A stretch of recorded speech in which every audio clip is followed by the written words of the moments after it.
धन्यवाद। आज की सभा के संचालक महोदय, इस सभा के सभी आयोजक महोदय और इस समिति के जो डॉक्टर अंबेडकर धर्मशाला बागपत रोड मुल्तान नगर मेरठ में हैं, उनका भी मैं दिल से आभार व्यक्त करता हूं, जिसके लिए आज इस परिवर्तन यात्रा की सभा के लिए उन्होंने ये सभागृह उपलब्ध कराया। सम्मानित साथियों, आज इस उत्तर प्रदेश राज्य स्तरीय परिवर्तन यात्रा का दूसरा दिन है, जो बहुजन मुक्ति पार्टी के तत्वावधान में निकाली जा रही है। यह यात्रा माननीय वामन मेश्राम साहब के नेतृत्व में चलाने वाली थी, मगर बहुत ज़्यादा कार्यक्रम ये देश के तमाम 85% मूल निवासी बहुजनों को, अलग अलग राजनीतिक संगठन चलाने वाले लोगों को और गैर राजनीतिक संगठन बनाने वाले लोगों को, चलाने वाले लोगों को देश भर में निरंतर उनको लाइजनिंग करना पड़ रहा है। पूरे भारत भर में समय अभाव के कारण ये यात्रा हम लोगों को बहुजन मुक्ति पार्टी के माध्यम से हमारे नेतृत्व में चलानी पड़ रही है, क्योंकि देश में संगठित रूप से अगर भारतीय जनता पार्टी को 2024 में कोई रोक सकता है तो उस महाशक्ति का नाम केवल मात्र बहुजन मुक्ति पार्टी है और दूसरा कोई नाम नहीं है। वो संगठन है, वो ताकत है। से भारत मुक्ति मोर्चा और बावन मेश्राम साहब, जो हम इस देश के सभी मूल निवासियों के महानायक हैं, हम सभी के प्रेरणा स्रोत हैं। इस आधुनिक भारत में वर्तमान परिस्थितियों में जो तमाम अधिकार वंचित पीड़ितों को, शोषितों को इकट्ठा करके उनको जागरूक करके, इत्तेहाद पैदा करके उसको एक बड़ी शक्ति में रूपांतरित करने का काम कर रहे हैं। यह काम करते करते लगभग 45 वर्ष का समय गुजर चुका है। ये बहुजन मुक्ति पार्टी भी हम लोगों ने उस वामसिक संगठन की प्रेरणा से ही ये देश में निर्माण की। साथियों, इस यात्रा का मकसद है, निरुद्देश्य कोई काम हम लोग नहीं करते हैं। उद्देश्य पूर्ति के लिए इस परिवर्तन यात्रा का आयोजन किया गया है। आप ये शब्द देख रहे हैं, परिवर्तन यात्रा। परिवर्तन शब्द कोई छोटा शब्द नहीं है। दिखने में तो 3-4 अक्षर आते हैं उसके अंदर में, मगर सही मायने में देखा जाए 3-4 अल्फाबेट है, उसमें वर्ण है, मगर ये बहुत क्रांतिकारी शब्द है अपने आप में। परिवर्तन, बदलाव। तो सबसे पहले हमको इस बात को जानना और समझना है कि हम लोग किस चीज को परिवर्तित करना चाहते हैं। देश और दुनिया में कहीं पर भी अगर परिवर्तन की सोच निर्माण होती है तो सबसे पहले अपने दिमाग में होती है। अंग्रेजी का एक स्टेटमेंट है, idea is the rule of the world. विचार ही दुनिया पे राज करता है, कोई व्यक्ति नहीं। आज भारत में किसका विचार राज कर रहा है? मनुवादियों का, ब्राह्मणवादियों का, देश को तकसीम करने वाले लोगों का, बांटने वाले लोगों का आज राज है। हैरानी की बात तो यह है कि दुनिया के लोकतांत्रिक इतिहास में ऐसा कहीं पर भी देखने को नहीं मिलता है जहां पर अल्पसंख्यक लोग, जिनकी संख्या बहुत अल्पमत में है, और वो बहुसंख्यक लोगों के ऊपर में शासन करते हो, ऐसा कोई उदाहरण दुनिया में नहीं है। भारत एक उसका एग्जाम्पल है बस। क्यों चल रहा है वो विचार? क्योंकि उसके वाहक, संवाहक, प्रचारक, उस विचार को मानने वाले अपनी गुलामी को मजबूत करने के लिए हजारों लाखों लोग आज काम कर रहे हैं। जाने अनजाने में, प्रत्यक्ष रूप से या अप्रत्यक्ष रूप से कहीं न कहीं हमारे लोग बातें करने के अलावा जब अमल में आने की बात आती है तो उस समय उनको समझ में नहीं आता है मुझे क्या करना चाहिए। सारा विवेक शून्य हो गया है। और अनपढ़ लोगों की बात बात में है। पहले हमारे जो पढ़े लिखे बुद्धिजीवी विद्वान लोग हैं उनको सबसे पहले ये विचार परिवर्तन करना होगा। आजकल हमारे बहुसंख्यक लोगों की, देश के मूल निवासियों की सोच क्या हो गई है? ये राज करना, ये सरकारें चलाना, ये संसद में जाना, ये सब हमारे लोगों की बस की बात नहीं है। ये सब हमारे लोग नहीं कर सकते भाई।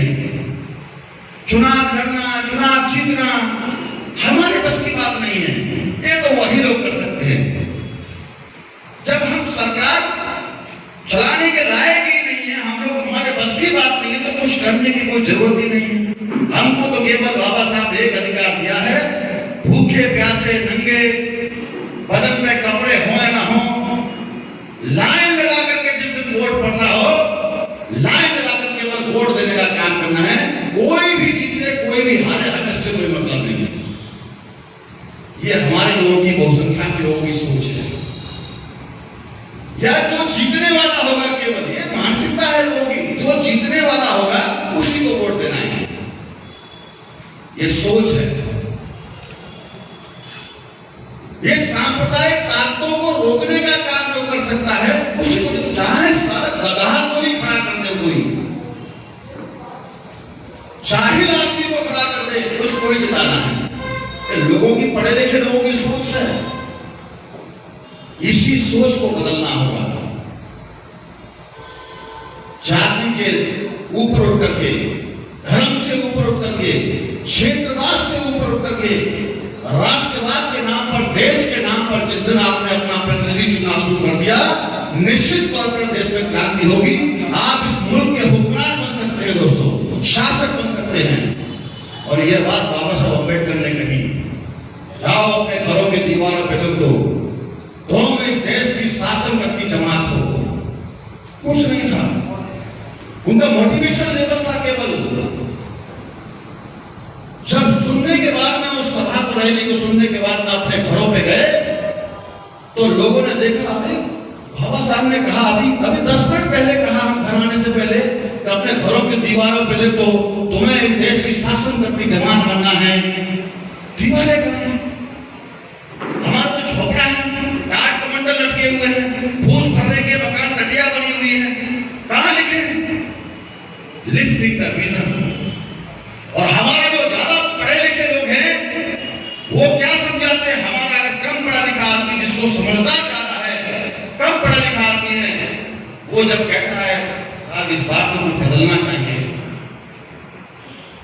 कुछ भी हो, कोई जीते हारे, इस बात का फर्क नहीं पड़ता है, मगर जो सही दिशा में काम करने वाले लोग हैं उसका एक एक बूंद, एक एक वोट उसके नाम पर कॉन्सेंट्रेट होना चाहिए। आप अगर कह देते इस काम के लिए, आप ज्यादा मुझसे पढ़े लिखे, आप कहोगे, निश्चित तौर पर आपके कहने से बहुत सारे लोग उस पार्टी को वोट डालने के तैयार होंगे, बदलाव होगा। उनका कहता तेरा दिमाग खराब है, कैसे होगा? कुछ नहीं होने वाला, इससे कुछ होने वाला नहीं है। वो उसको डिमोरलाइज करने का काम करता है, उसको एनकरेज करने की बजाय उसको डिमोरलाइज करता है। ये है हमारे पढ़े लिखे लोगों की सोच, जो बदलनी होगी, परिवर्तन करना होगा। साथियों, आज देश की जो हालात और परिस्थितियां हैं बहुत ज्यादा पद से बदतर हैं। केवल चर्चा करने से अभी इस पर कोई समाधान निकलने वाला नहीं है। रास्ता निकालना होगा हम लोगों को, और रास्ता एकजुट होकर के हम लोग निकाल सकते हैं। इकट्ठा आकर के समझदारी निर्माण करके ही हम लोग, जिस समय काम करने की जरूरत होती है, जिस समय अमल करने की जरूरत होती है, 4, पौने 5 साल लोग वामन मेश्राम साहब के साथ खड़े हो जाते हैं। बहुजन मुक्ति पार्टी का एजेंडा बहुत अच्छा है।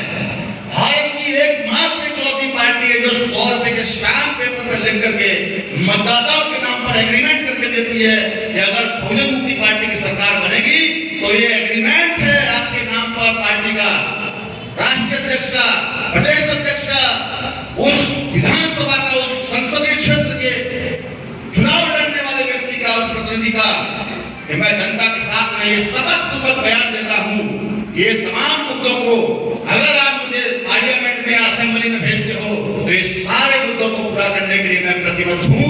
स्टैम्प पेपर पर लिख करके नोटरी करा करके वो हर एक मतदाता के घर में बांटने का काम करता है, हर एक व्यक्ति को पहुंचाने का काम करता है। हमारे कार्यकर्ता करते हैं। किसी पार्टी की औकात नहीं है आज की तारीख में। 2014 से लगातार ये सिलसिला चल रहा है। लाला केजरीवाल जी ने कोशिश किया था, एक आध जगह के मेरे पास हैंडबिल हैं अभी उस समय के, फेल हो गए। पलटू राम जी हैं 1 नंबर के, दिल्ली के बाद में पंजाब में गए, बड़े बड़े सपने दिखाए और नरेंद्र मोदी की जगह, नरेंद्र मोदी की तरह से कहा दिया। पहले जैसे उन्होंने कहा कि जो सिलेंडर में सब्सिडी चाहते हैं वो ले सकते हैं। अभी सब्सिडी मिल रही है किसी को? खत्म कर दिया। अभी 1 अक्टूबर से पंजाब के अंदर कह रहे हैं 300 यूनिट तक बिजली जो लेना चाहते हैं सब्सिडी लेंगे, नहीं तो कोई बात नहीं। उनको फिर जो मांगेगा उसको मिलेगा, जो नहीं मांगेगा उसको नहीं मिलेगा। आगे चल के वो भी खत्म हो जाएगा।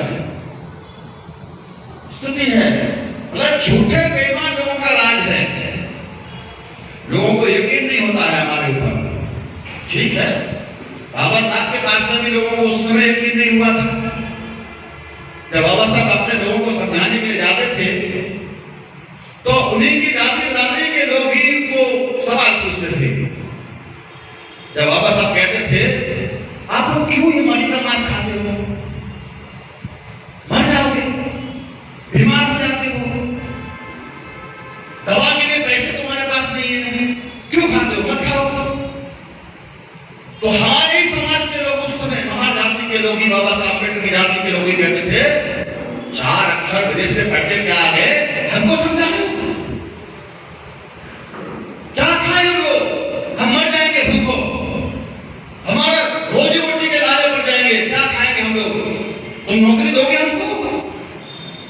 तो बाबा साहब अम्बेडकर गुस्से से लाल होकर कहते थे मर जाओ, मर जाना बेहतर है, मगर इस जालिम जिंदगी बड़ी जिंदगी से मर जाना है, ये मां हाथ नहीं खाना नहीं होगा।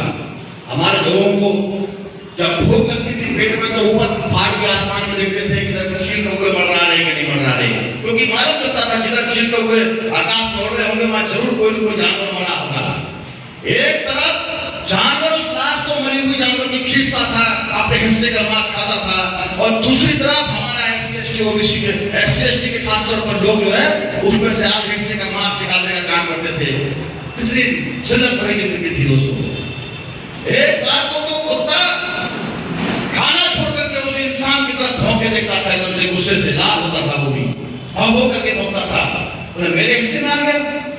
जिस समाज को कुत्ता भी नहीं पूछता था, आज वो 84 से लेकर के राष्ट्रपति तक के पदों पर सुशोभित हो गया, और लोग कहते हैं अरे कुछ नहीं होने वाला, आप कहां चक्कर में पड़े हो, कुछ नहीं होने वाला, जो चल रहा है उसको चलने दो। हो गया, चीफ जस्टिस बन गया, कास्ट का अछूत जाति का आदमी, राष्ट्रपति बन गया, आदिवासियों को जंगलों झाड़ों में रखने के लिए मजबूर कर दिया। आज इन दुश्मनों की मजबूरी बन जाती है कहीं न कहीं। क्या देश की जो राष्ट्रपति हैं, महोदया हैं, वो एक शेड्यूल्ड ट्राइब से, आदिवासी समूह से हैं, और वो अगर किसी SC या ST को जब भी राष्ट्रपति बनाते हैं, जब भी कोई रबड़ स्टैंप के तौर पर इस्तेमाल करते हैं, इससे पहले रामनाथ कोविंद जी थे, कितना भला किया SC ST का बताइए, कितना भला किया, कितने ऐसे उन्होंने जो संविधान विरोधी फैसले थे, भारत की नागरिकता को खतरे में डालने वाले जो षड्यंत्रकारी फैसले थे, नरेंद्र मोदी सरकार के NRC जैसे फैसले, उसको रोक लगाने का काम किया रामनाथ कोविंद जी ने।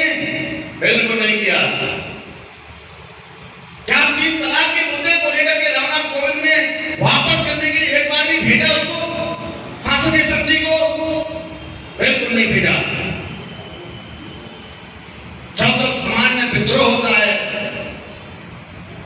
तब तक वो समाज के एक व्यक्ति को राष्ट्रपति बनाते हैं। आज से नहीं, कांग्रेस के जमाने से चला आ रहा है। जब 84 में सिखों का कत्लेआम हुआ, जेनोसाइड हुआ, नरसंहार हुआ, स्वर्ण मंदिर में हमला करवाया इंदिरा गांधी ने, तो उस समय क्या हुआ? यानी जय सिंह को राष्ट्रपति बना दिया, सिखों के विद्रोह को दबाने का काम किया। अरे तुम्हारा आदमी राष्ट्रपति बना रहे भाई, इतनी तो तुम्हारी समझ होनी चाहिए। सिख लोग खुश हो गए, भूल गए हमारा नरसंहार हुआ, भूल गए। जब गोबरा कांड हुआ तो एपीजे अब्दुल कलाम साहब को राष्ट्रपति बना करके उन्होंने कुछ भी, एक साइंटिस्ट, मिसाइल मैन आदमी थे, वो अपने क्षेत्र के ग्रेट पर्सन थे, मैं सल्यूट करता हूं, मगर भारत के संविधान के संदर्भ में क्या समझती? अपने क्षेत्र के महाउस्ताद थे। राजनीतिक सामाजिक लेवल पर भारतीय राजनीतिक, भारतीय समाज के ऊपर में क्या एबीसीडी की समझ थी उनको? हमारे लोग मुसलमान भाई खुश हो गए, अरे हमारा बिरादरी का एक आदमी, हमारे धर्म का एक आदमी को भाजपा के अटल बिहारी सरकार में रहते हुए देश का राष्ट्रपति बनाया गया है। एकदम सीधा बढ़ा के फैला के खुश हो गए, सारे विद्रोह को भूल गए, सारे नरसंहार को भूल गए।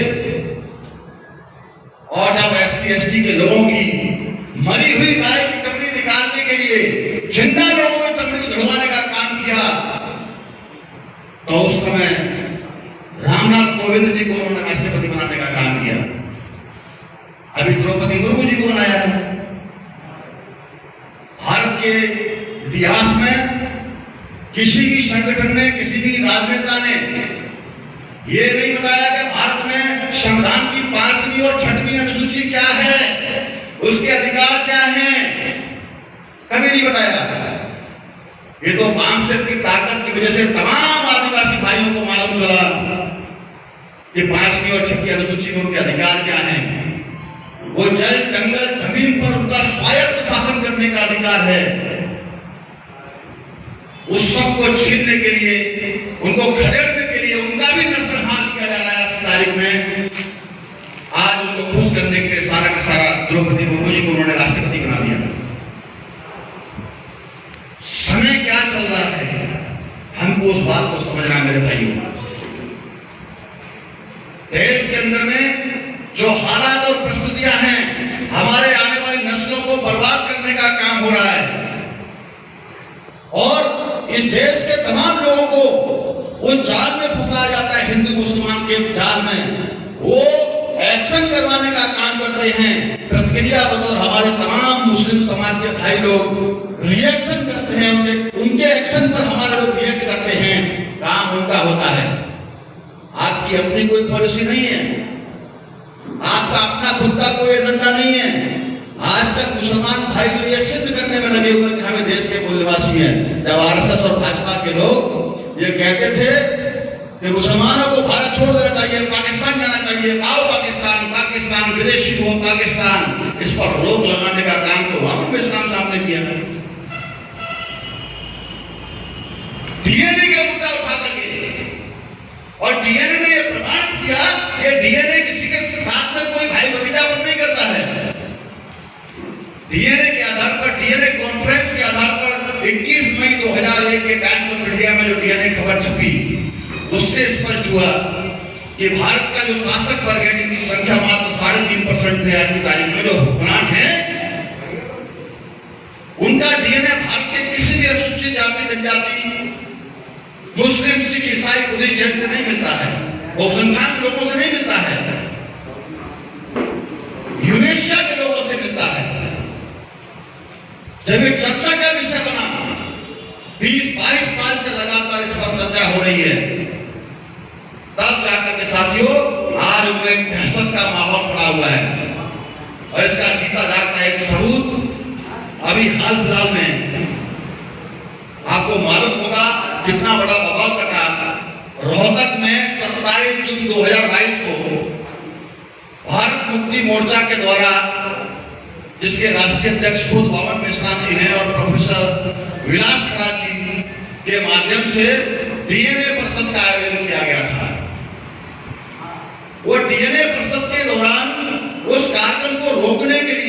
नीरज कुमार वत्स और जयहिंद नवीन नाम जैसे ब्राह्मणों ने आगे आकर के खुल्ला परशुराम का फरसा निकाल करके लहराते हुए कहा, आने दो वामन में शाम को, हम यहीं पर उसका इंतजाम कर देंगे, उसकी हत्या कर देंगे। बयान है उसके, सोशल मीडिया पर उसकी खुद की फेसबुक आईडी पर उसके बयान है। कहां है भारत का संविधान? नौटंकी तंत्र में लोकतंत्र को नौटंकी तंत्र में रूपांतरित कर दिया है दुश्मनों ने। हमारे बोलने पर पाबंदी है, हमारे सुनने पर पाबंदी है, हमारी सभाओं को करने पर पाबंदी है। कहां है?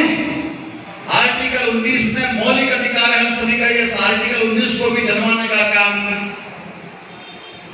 वामन विश्राम जी के माध्यम से हुआ देश के लोगों को, नागरिकों को। और हमारे नेता लोग चुप बैठे रहते, कोई अता पता भी नहीं उनको क्या करना चाहिए, क्या नहीं करना चाहिए, उनके अधिकार क्या है, उनके कर्तव्य क्या है, समाज के प्रति उनकी जवाबदेही क्या है, कोई पता नहीं। ऐसे लोगों को खदेड़ना होगा दोस्तों, जिन्होंने समाज के साथ धोखाधड़ी करने का काम किया है, विश्वासघात करने का काम किया है।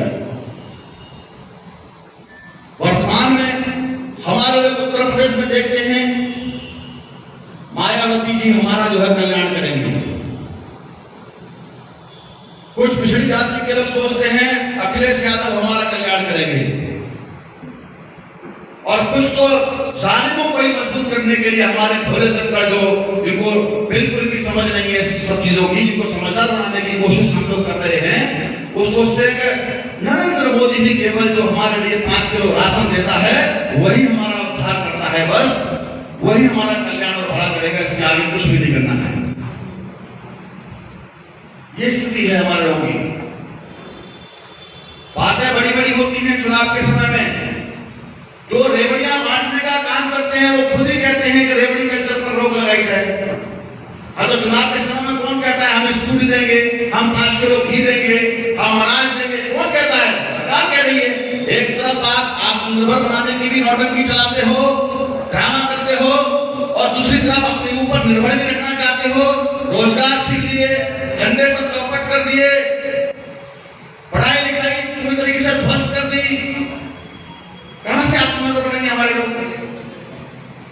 भूखमरी के शिकार हो रहे हैं लोग, क्राइम को बढ़ावा दे रहे हैं लोग हमारे। तो ये सारा आज की हालत परिस्थिति है। सामान्य साथियों, आज बहुत ज्यादा लोगों में काम करने की जरूरत है। इस परिवर्तन यात्रा के माध्यम से हम लोगों ने लगभग 10 मुद्दे रखे हैं। 5 से बहुजन मुक्ति पार्टी, भारत मुक्ति मोर्चा या किसी भी संगठन का कोई भी पॉम्पलेट अगर आता है, बहुत रिसर्च किया हुआ एक शब्द उसके अंदर होता है। हम आपसे केवल एक ही अनुरोध करेंगे, इस पर्चे को आप अकेले में मत पढ़ना करें। इस पर्चे को निकालो और शुरू से जहां से इसकी स्टार्टिंग हो रही है, कोई भी पर्चा हो, और लास्ट में जाकर जहां एंड हो रहा है वहां तक कम से कम एक व्यक्ति के सामने मुंह से आवाज निकालने का आपको पढ़ना चाहिए। मुंह से बोल, उसकी आवाज सामने वाले को सुनाई पड़ना चाहिए। ये आदत आपको डालनी होगी, परिवर्तन होगा दोस्तों। ये केवल पॉम्पलेट नहीं है, बारूद है। ये मनवार को खत्म करने वाली बारूद है दोस्तों। इसको लोगों तक ये वो दवाई है, इसको केवल पहुंचाना बाकी है। ये विचारों की क्रांति है। पहले नंबर का मुद्दा है इसमें, केंद्र सरकार द्वारा पेगासस सॉफ्टवेयर से नागरिकों के निजता के मौलिक अधिकार के उल्लंघन का पर्दाफाश। बहुत सारे लोगों ने तो पहली बार इस पेगासस का नाम सुना होगा, लगा कोई कहेगा कोई चिड़िया विड़िया का नाम होगा। ये क्या है पेगासस? मालूम है हमारे लोगों को? पेगासस एक जासूसी करने वाला सॉफ्टवेयर है, एक रशियन सॉफ्टवेयर है। केंद्र की भाजपा सरकार, नरेंद्र मोदी जी की सरकार विपक्ष के नेताओं का फोन टेपिंग कर रही है। जो भी मजबूत नेता है देश के बहुसंख्यक लोगों की लड़ाई लड़ने वाले वामन में शाम कांग्रेस नेता हैं, उनकी भी फोन टेपिंग का मामला सामने आया। सीबीसीआईडी ईडी को प्रोवाइड करा रही है सारा डाटा इकट्ठा करने के बाद में, और उनको ब्लैकमेल करके जेल भरवाने का काम कर रही है। ये संविधान द्रोही कार्य है जो सरकार कर रही है। निजता का मौलिक अधिकार है, भारत के संविधान ने निजता को मौलिक अधिकार के अंदर रखा है, उसका उल्लंघन खुद भारत सरकार कर रही है। और कोई भी विपक्ष का नेता, बहन मायावती जी हो, भतीजा अखिलेश यादव जी हो, या लालू जी हो, उनके बेटे तेजस्वी जी हो, नीतीश कुमार चचेजान हो, या कोई भी चर्चा नहीं कर रहा है। इस सारे लोगों की नाक में नकेल डाल के रखी है केंद्र सरकार ने, बोल नहीं सकते हैं, जेल जाएंगे सारे के सारे। बहन मायावती जी को तो जेल जाने के लिए तैयार रहना चाहिए, बीजेपी ने सारा बंदोबस्त कर रखा है उनका। 2017 का भी चुनाव उन्होंने गंभीरता से नहीं लड़ा, और 22 का चुनाव भी महारानी जी केवल महल से नहीं निकली। बताओ कौन कह सकता है यहाँ पर जो है कि चुनाव में वो उन्होंने कोई रैलियां किया, लड़ी थी क्या चुनाव?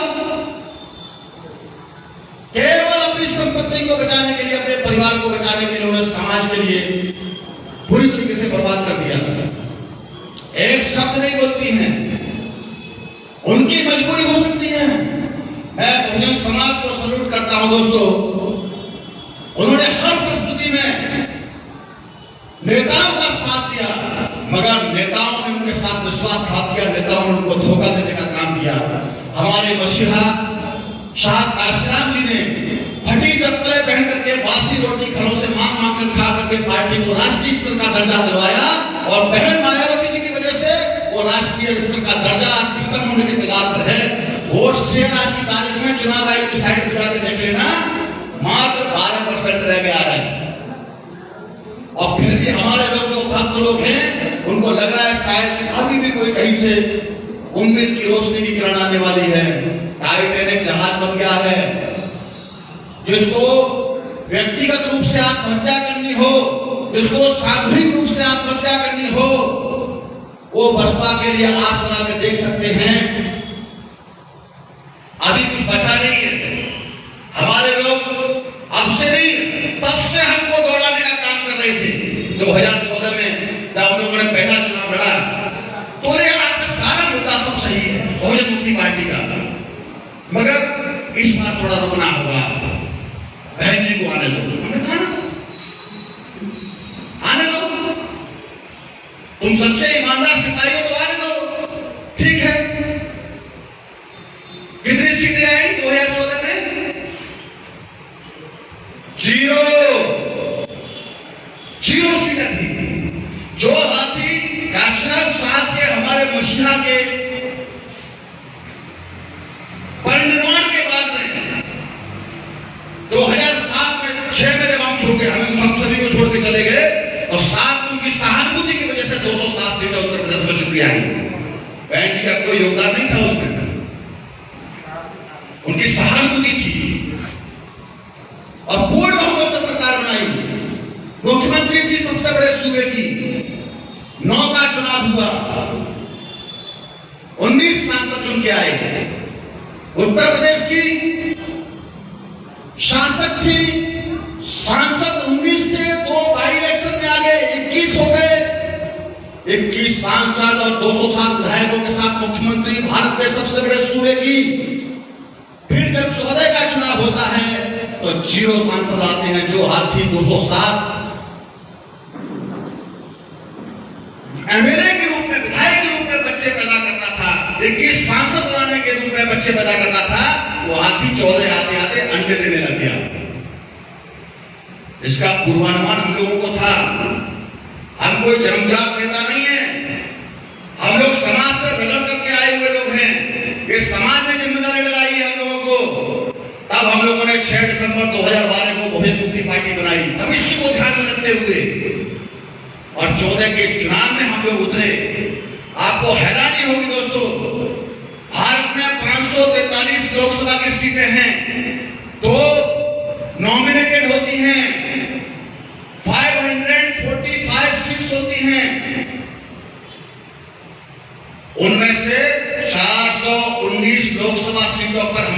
प्रतिनिधि खड़े किए। कौन बनेगा करोड़पति में अमिताभ बच्चन ने सवाल पूछा था एक अपने आने वाले कंटेस्टेंट से, मगर राजनीति का अनुभव नहीं था। बहुत सारी जगह हमारे नामांकन खारिज हुए, कोई जानबूझ के खारिज किए गए, फिर भी हम लोगों ने दमदारी के साथ चुनाव लड़ा। किस आधार पर? एक सामाजिक शक्ति के आधार पर, सामाजिक ताकत के आधार पर। राष्ट्रव्यापी संगठन जो हमारे साथ खड़ा था, उसकी वजह से था सारा मामला। वरना 6 महीने 9 महीने के अंदर में पार्टी बनाने के बाद कोई चुनाव आ जाए और 30 सीटों पर कैंडिडेट खड़े कर दे, कोई संभव नहीं था दोस्तों। सवाल ही खड़ा नहीं होता है साथियों। 14 के बाद में 14 में ही नवंबर दिसंबर में महाराष्ट्र का जब इलेक्शन था, वहां भी हम लोगों ने लड़ाई लड़ने का काम जारी रखा। 15 में भी रखा, 16 में भी राज्यों का विधानसभा चुनाव हुआ, 17 में फिर विधानसभा का चुनाव उत्तर प्रदेश सहित 5 राज्यों का हुआ। वहां भी हम लोगों ने पार्टिसिपेट किया।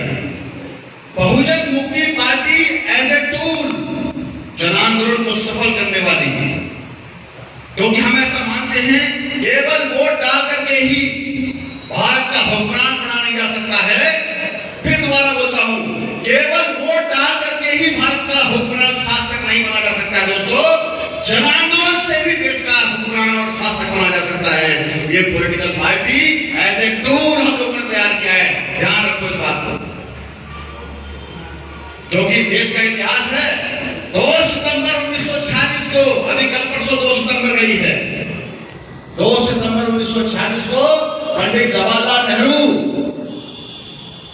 बगैर चुनाव के भारत के 5 साल तक प्रधानमंत्री रहे, बगैर चुनाव के।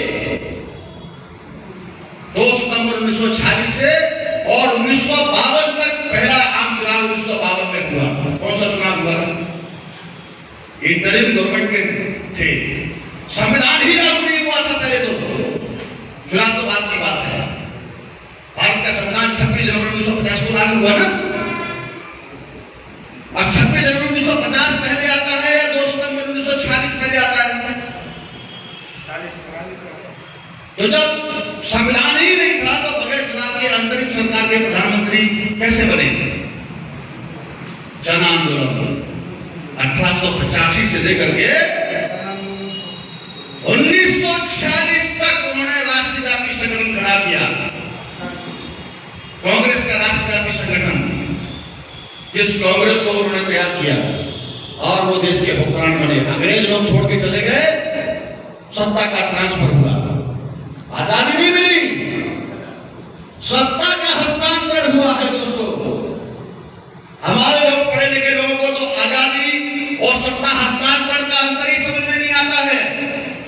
वास्तव में दोस्तों हमारी आजादी का अगर कोई दिन है एससी और एसटी के लिए फख्र का दिन कोई है तो बाबा साहब अम्बेडकर ने भारत की सड़कों से लेकर के लंदन तक लड़ाई लड़कर के 17 अगस्त 1932 को हम लोगों को 4 महत्वपूर्ण अधिकार कम्युनल अवार्ड के तहत दिलवाने का काम किया, जिसका ये मनुवादियों की औलादें, इनके बाप दादे आज भी विरोध करते थे, उस समय भी विरोध कर रहे थे वोट के अधिकार का। वो 4 अधिकारों में number 1 adult franchise, number 2 dual voting का अधिकार, 2 बार एससी एसटी के लोगों को वोट देने का अधिकार, नंबर 3 लोक संख्या के अनुपात में पर्याप्त प्रतिनिधित्व, और नंबर 4 सेपरेट इलेक्टोरेट, पृथक निर्वाचन क्षेत्र। ये 4 अधिकार बाबा साहब अम्बेडकर ने झगड़ा करके अंग्रेजों से छीन करके लेके आए 17 अगस्त 1932 को। और 17 अगस्त 1932 के बाद 24 सितंबर 1932 आता है। अभी दलाल भ्रुवों का जन्मदिन आने वाला है। उन दलाल भ्रुवों के पितामह मोहनदास करमचंद गांधी जी हैं, जिन्होंने ज्वाइंट इलेक्टोरेट लागू करके हमारे चुने हुए प्रतिनिधियों को गुलाम बनाने का काम किया है। 76 हैं, 76 मेंबर पार्लियामेंट है आज की तारीख में एससी एसटी के भारत की संसद में। अगर वो सारे के सारे इस्तीफा दे दे तो भगवान करके नरेंद्र मोदी की सरकार 2 घंटे के अंदर गिर जाएगी दोस्तों। 76 सांसद ज्वाइंट इलेक्टोरेट से चुने हुए हलाल हुए लोग हैं। बाबा साहब अम्बेडकर के शब्द हैं, ये अंग्रेजी के वर्ड हैं। उन्होंने कहा ये ज्वाइंट इलेक्टोरेट से क्या होगा, मैंने सेपरेट इलेक्टोरेट की मांग किया था, लेकिन गांधी जी ने जबरदस्ती मेरे ऊपर पूना पैक्ट थोप करके ज्वाइंट इलेक्टोरेट लागू करने का काम किया है। वो कभी हिंसा की बात नहीं करते थे, ऐसा लोग पढ़ाते हैं। मगर धमकी भी कैसे रहती थी उनकी, गांधी जी की धमकी कैसे रहती थी पता आपको? गांधी जी धमकी देते थे, वो ये नहीं कहते थे कि मैं तुझे गोली से, चाकू से, बंदूक से मार डालूंगा, खबरदार ना, तूने अम्बेडकर साहब मेरी बात अगर नहीं मानी तो मैं अपने आप को मार दूंगा, मैं अपनी आत्महत्या कर लूंगा, मैं आमरण कर लूंगा। इस प्रकार की धमकी देने का काम गांधी जी करते थे। हमारे लोगों के अधिकारों के रूप में उन्होंने जान की बाजी लगाई और अधिकार छीनने का काम किया। उस ज्वाइंट इलेक्टोरेट की वजह से क्या होता है, आपका प्रतिनिधि पहले सवर्ण जाति के लोग चुनते हैं, कांग्रेस भाजपा इनके जो आका हैं वो चुनते हैं, और बाद में उनको वोट देने के लिए आपको कहते हैं ये तुम्हारा नेता है, इसको आप वोट दो। उन्होंने पहले उसको चुन लिया। किसको चुनते हैं वो लोग?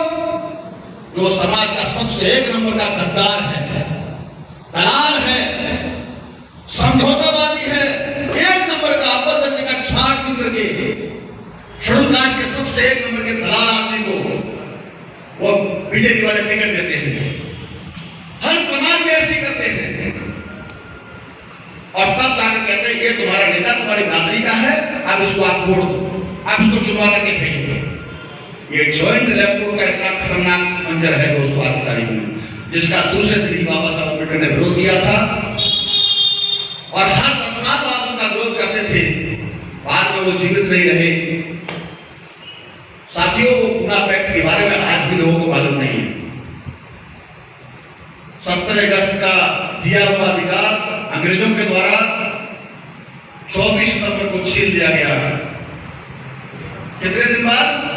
17 अगस्त से 17 सितंबर तक 1 महीना, और 24 सितंबर तक 1 महीना 7 दिन के बाद में, अर्थात 37 दिन के बाद में ही हमारा दिया हुआ अधिकार गांधी जी ने जान की बाजी लगा करके छीन लिया।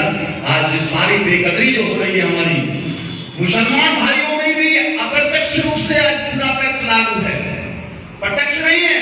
प्रत्यक्ष तो SC ST के लिए लागू है, ओबीसी के अंदर में भी आज अप्रत्यक्ष रूप से लागू है। मुसलमान भाइयों को सेपरेट इलेक्टोरेट लागू था पहले से ही, आज के हमारे लोगों को पता नहीं। हमारे लोग आज भी अल्लाह ताला की कही हुई बात पर, जो मेरे मुस्लिम समाज के लोग हैं, मैं माफी के साथ कहना चाहूंगा, बुरा लग सकता है आप लोगों को, क्योंकि आप लोगों ने अल्लाह ताला के हुक्म के विरोध में काम किया है। आप लोगों ने ज्यादातर जो है जालिमों को मजबूत करने का काम किया है सेकुलरिज्म के नाम पर। आपको मजलूमों की मदद करने के लिए आदेश था, मगर उस आदेश के विरोध में आप लोगों ने फैसला लिया, इसलिए सारा आज हमारी जो पिटाई हो रही है SC ST के साथ साथ हमारे मुस्लिम भाइयों की भी, उसके पीछे कारण ये है। इस बात को हमको समझना है, और जबरदस्ती आप हमको हिंदू के खेमे में ढकेलने का काम करते हैं, इस बात को भी हमको समझना है। संवैधानिक शब्द है, संवैधानिक शब्दों का ही उपयोग हमको करना चाहिए। शेड्यूल कास्ट की हम बात करें तो किसी जाति का नाम शेड्यूल कास्ट नहीं है। अभी हमारे प्रोफेसर साहब चर्चा कर रहे थे, शेड्यूल कास्ट 1703 जातियों को इकट्ठा करके 1703 जातियों के लिस्टिंग करने के बाद में अल्फाबेटिकली, तब बाबा साहब अम्बेडकर ने आइडेंटिफाई करके रिकॉग्नाइज करने के बाद में, मान्यता देने के बाद में उनका एक वर्ग बनाया जिसको हम शेड्यूल कास्ट कहते हैं। शेड्यूल्ड कास्ट मतलब जातियों की अनुसूची, शेड्यूल्ड ट्राइब मतलब जो सामाजिक रूप से और शैक्षणिक रूप से पिछड़ी है, उनके साथ में जिनके अंदर में ट्राइबल ट्रेड का गुण होता है, घुमंतु गुण जिन जातियों में पाया जाता है, लगभग 850 जातियां हैं, वो शेड्यूल्ड ट्राइब है। और SC और ST का जब शेड्यूल तैयार हो गया तो फिर भी बहुत सारी जातियां ऐसी बच गई जिनका शेड्यूल तैयार ही नहीं होने दिया।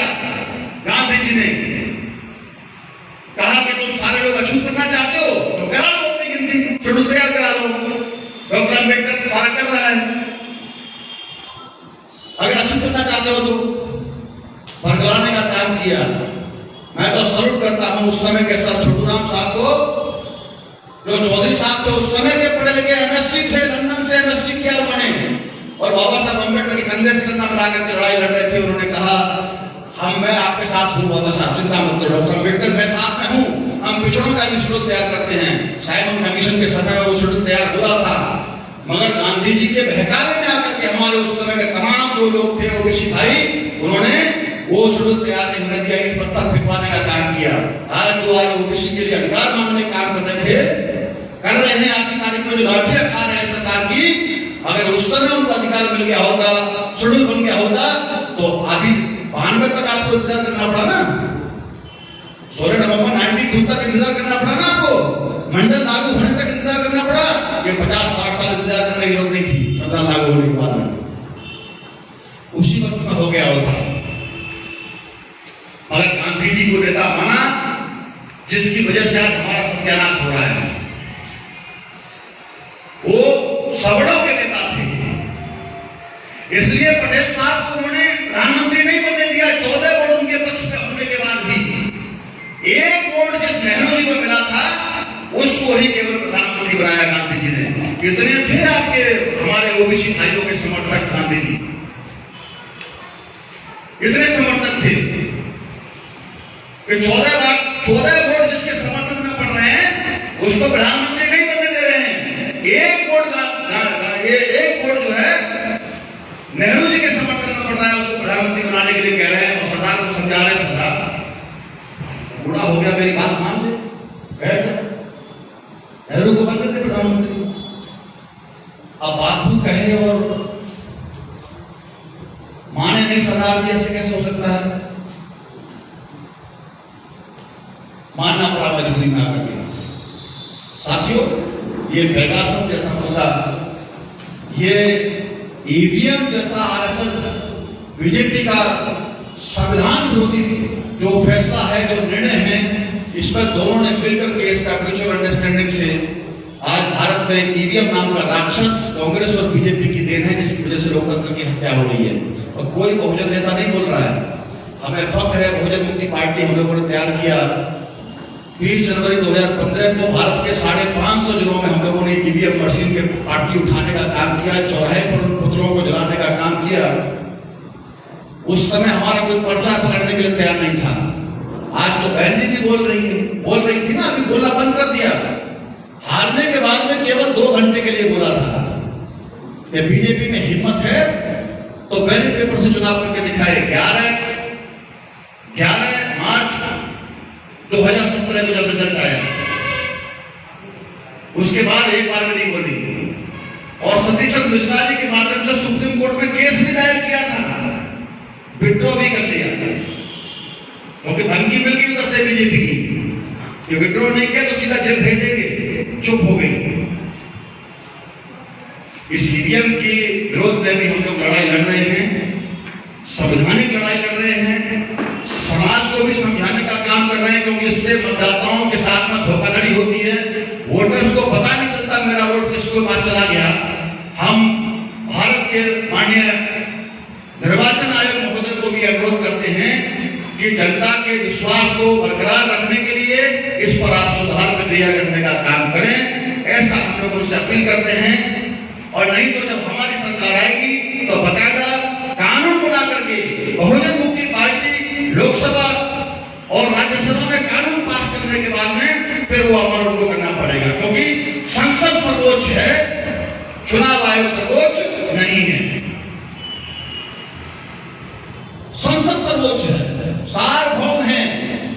अगर ये अवसर भारत में जनता हमको देती है तो हम लोगों ने बहुजन मुक्ति पार्टी के माध्यम से आगामी 2024 का चुनाव लड़ने के लिए 500 सीटों पर मन बनाया है। आने वाले समय में हम लोग उस लड़ाई को लड़ रहे हैं। आप लोग की मदद चाहते हैं। ये देश में गधे घोड़े बच्चे गुर्जर, उत्तर, बिंदी, बंदे सबकी जानवरों की गिनती होती है, मगर ओबीसी की गिनती नहीं हो रही है। वो गिनती स्टैम्प पेपर पर लिख करके हम कराने के लिए तैयार हैं। हमको अवसर देने के लिए अगर जनता तैयार होती है, हमारा काम समझाने का है। अगर समझ में आता है तो निश्चित तौर पर एक बदलाव होगा, एक बड़ा परिवर्तन आएगा। संविधान बदलने की साजिश आरएसएस भाजपा के लोग कर रहे हैं। ये संविधान कोई इतनी छोटी चीज नहीं है जो आरएसएस भाजपा ही लोग इसको बदल सके।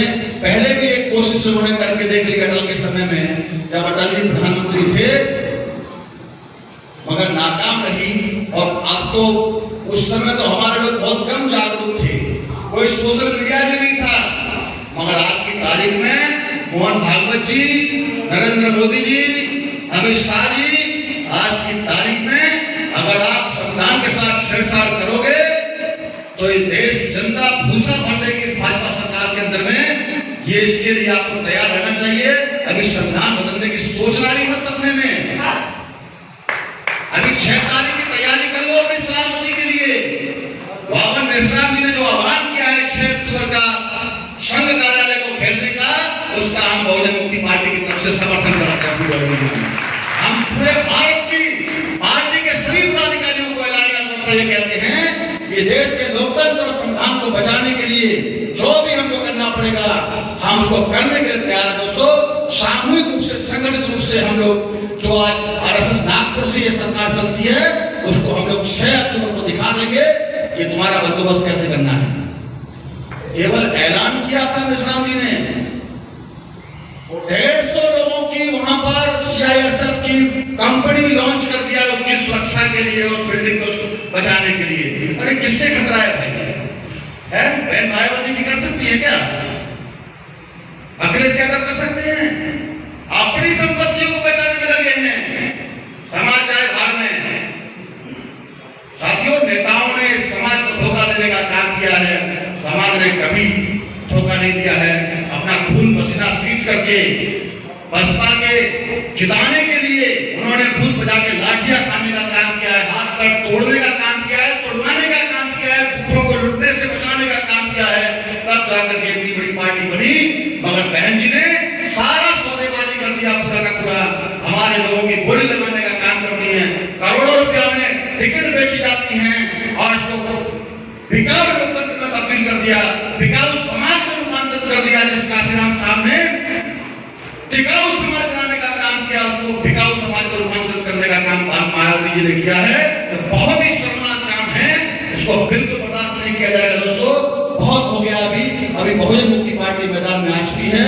तमाम मेरे बहुजन समाज के लोगों से मैं पुरजोर अपील करता हूँ, और मुझे इस बात की कोई परवाह नहीं है। कुछ लोगों को बुरा लग सकता है, लगने दो। जब काशीराम साहब को बुरा भला कहा लोगों ने, बाद में उनको स्वीकार किया, फिर बाद में उनके समर्थक बने, फॉलोअर बने, कोई बात नहीं। बाबा साहब अम्बेडकर को भी लोगों ने उस समय विरोध किया था। बाबा साहब अम्बेडकर आज दुनिया में किसी की पहचान के वो नहीं है। काशीराम साहब किसी की पहचान बनाने के लिए वो नहीं है, और ऑटोमेटिक उनका कर्म नहीं, उनकी नीतियों ने, उनकी पॉलिसियों ने उनकी पहचान बना दी है। वो किसी के मोहताज नहीं है दोस्तों। इसलिए आज हमारा भी कुछ लोग विरोध कर सकते हैं, बहुजन मुक्ति पार्टी का भी विरोध कर सकते हैं, रविंद्र प्रताप सिंह के मुर्दाबाद के भी नारे लोग लगा सकते हैं, कोई बात नहीं। बहुजन मुक्ति पार्टी के मुर्दाबाद में नारे लगा सकते हैं, मगर आज जो नासमझी करेंगे, कल उतना ही ज्यादा मजबूती के साथ वो लोग इस पार्टी को मजबूती के साथ खड़ा करने में अपना योगदान करेंगे, तमाम ढंग के साथ में। मैं जानता हूँ उस बात को दोस्तों, जिसका विरोध होता है, लोग उसी को बाद में समझने में थोड़ा समय लगता है, समझने में समय लगेगा। चुनाव के समय में भी बहन मायावती जी घर से बाहर नहीं निकली थी, और अभी भी चुपचाप बैठी हुई कुंभकर्ण की नींद सोती रहती है, क्योंकि उन्हें चिंता नहीं है समाज की, उनको तो कमाई चाहिए बस। इसलिए आज बहुजन मुक्ति पार्टी की यह परिवर्तन यात्रा हम लोग सारे प्रदेश भर में निकाल रहे हैं, और इस यात्रा को किसी टाटा, बिरला, अंबानी, अदानी से फंडिंग नहीं हो रही है। हम जिस समाज की लड़ाई लड़ रहे हैं उस समाज से हम सामने हाथ फैलाते हैं। 1 रुपए से लेकर के 10, 20, 50, 100, 200 लाख, जितना भी आप लोग सहयोग करना चाहते हैं इस परिवर्तन यात्रा की, इस क्रांति के रथ को आगे बढ़ाने के लिए, आप आगे आकर के इसमें अपना योगदान करेंगे। आज इस यात्रा का दूसरा दिन है। एक दिन में हम लोगों ने 2 अलग-अलग विधानसभा में जाने का फैसला किया है दोनों लोग की। अभी इसके बाद में हम लोग तुरंत रवाना होंगे। आगे बागपत पे लोग इंतजार कर रहे हैं। कल हमारी शामली और सहारनपुर की सभा है, परसों मुजफ्फरनगर और बिजनौर की सभा है। ऐसे करते करते ये 38 दिन तक, पहले चरण की यात्रा हमारी 38 दिन तक लगातार चलने वाली है। बहुत बहुत आभार, धन्यवाद साथियों, आपने हमारी बात को सुना और आप आगे चल करके इसमें मजबूती के साथ में अपना मदद करने का काम करेंगे, इसी उम्मीद रखता हूँ। मैं कुछ नारे आपके समक्ष रखना चाहता हूँ और आपका साथ चाहूंगा। दोस्तों, आप लोग तैयार हैं? रोजी रोटी दे न सके जो सरकार बदलनी है, बिजली पानी दे न सके जो सरकार बदलनी है, शिक्षा रोजगार दे न सके जो सरकार बदलनी है, सड़क सुरक्षा दे न सके जो सरकार बदलनी है, जो सरकार बदलनी है, वो सरकार निकम्मी है, जो सरकार बदलनी है। वो सरकार निकम्मी है। साथियों, इस निकम्मी और नकारा सरकार को हमको बदलना होगा और एक कारगर सरकार बना करके बहुजन समाज का राज स्थापित करने के लिए आपको बहुजन मुक्ति सरकार बनानी है। इसके लिए आपको बहुजन मुक्ति पार्टी को जन जन तक, घर घर तक पहुंचाना है। आप लोग ये सब करेंगे। बहुत बहुत आभार। जय मूल निवासी।